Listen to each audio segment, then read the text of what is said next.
وزیر اطلاعات پنجاب عظمہ بخاری کا کہنا ہے کہ حکومت فارم 47 کی ہے تو پیپلز پارٹی اسے لات مار کر صدر کے استعفے کا اعلان کر دے۔ گورنر پنجاب بھی سامان پیک کریں۔ وزیر اطلاعات پنجاب نے پیپلز پارٹی کے الزامات کا جواب دیتے ہوئے کہا کہ عوام نے انتشار اور فساد کی سیاست کو مسترد کر دیا۔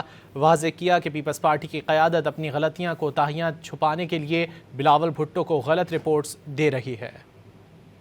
ان کی بات کے مطابق سابق فارم 47 کی حکومت جو ہے آپ اس کو لات ماریں، آپ کہیں کہ اس کے مینڈیٹ جو ہے یہ بہت غلط مینڈیٹ تھا اور تو ہم جو ہے وہ صدر پاکستان سے استعفے کا اعلان کرا رہے ہیں۔ گورنر پنجاب صاحب جو ہے ان کا سامان پیک کرائیں، وہ یہاں سے تشریف لے کے جائیں، وہ ذرا ہائی مورل گراؤنڈز دکھائیں نا۔ ابھی تک الیکشن کمیشن کے اندر انہوں نے کتنی درخواستیں ڈالی ہیں، انہوں نے ابھی تک کوئی بھی ثبوت یا کوئی ری کاؤنٹ کی درخواست ابھی تک الیکشن کمیشن کے اندر جمع نہیں کرائی ہے۔ یہ زبانی کلامی، یہ میڈیا کھیل رہے ہیں اور وہ جو اپنی بچی کچھی ساکھ ہے اس کو بچانے کی ناکام کوشش کر رہے ہیں۔ یہ جو لوگ گراؤنڈ پہ بیٹھے ہوئے ہیں نا، یہ اپنی غلطیاں اور کوتاہیاں جو ہے وہ چھپانے کے لیے میں بلاول بھٹو صاحب کو ایک جو ہے وہ سیف ایگزٹ دینا چاہتی ہوں۔ یہ ان کو غلط رپورٹیں دیتے ہیں شاید، اور وہ پھر آنکھیں بند کر کے وہ ان پہ یقین بھی کر لیتے ہیں، پھر وہ ویڈیو بیان بھی جو ہے وہ جاری کر دیتے ہیں۔